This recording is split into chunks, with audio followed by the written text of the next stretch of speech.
Congressman Burchett, when you go home to your district, what are voters telling you? Because we keep seeing Quinnipiac and Gallup polling showing that people are really worried about the economy, inflation, number one. CNN polls show that even among the Democrats' powerful base of black voters, that Biden is down 20 percentage points from last year.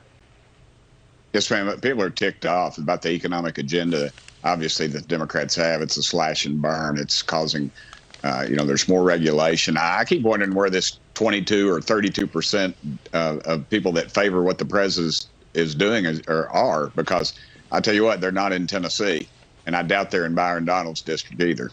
You know, to what you both are saying, it's just so apparent to voters. The polls show that. Let's show more mayhem at the White House. Watch this.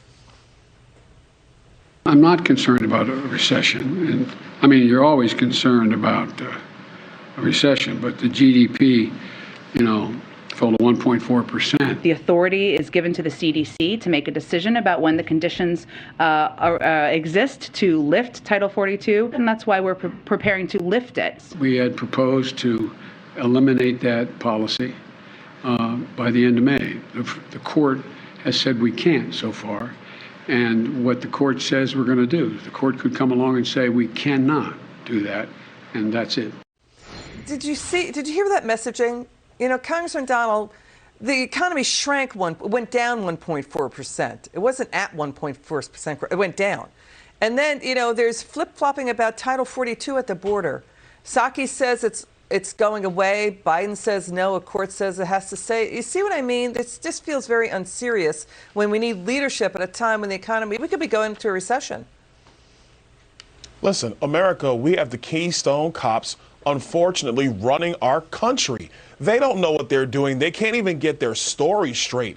Joe Biden has already witnessed a decrease in our economy by 1.4%, but he says he's not concerned about inflation. The man can't even get the words out about what's going on with Title 42 and the Supreme Court.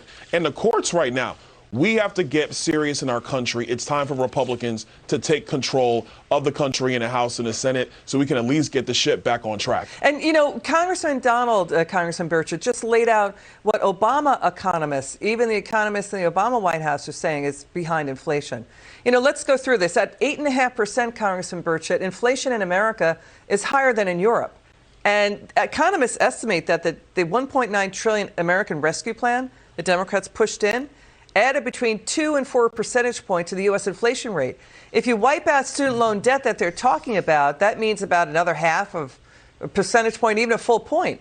So fully more than half of the inflation growth is from government spending, not even taking into account Fed money printing, pounding money into the system during a downturn. If they wanted to wreck our system, I don't know any other better way they could do it. It's clear these folks are anarchists. I've heard Jim Jordan say that they're doing it intentional. I believe that. I believe this is intentional. Why would it be intentional? Why? Well, I think they're Marxist. I mean, I'm not wearing a tin hat here.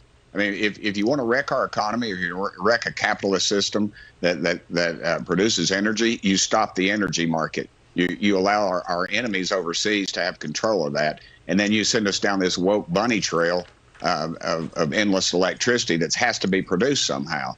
It's just a complete whitewash of what's really going on behind the scenes. And behind the scenes, it's anarchy, and they're driving us towards a Marxist regime. If you look at folks in the Democrat leadership, the ones that are making the calls, they are some of the most far-left people you could ever imagine. And some of them have been publicly educated in our universities in economics, yet they're pushing a Marxist agenda. And that's the only way to do it, is to wreck this system and say, look how bad it is. Look at all the trouble all these folks are in because of this economy.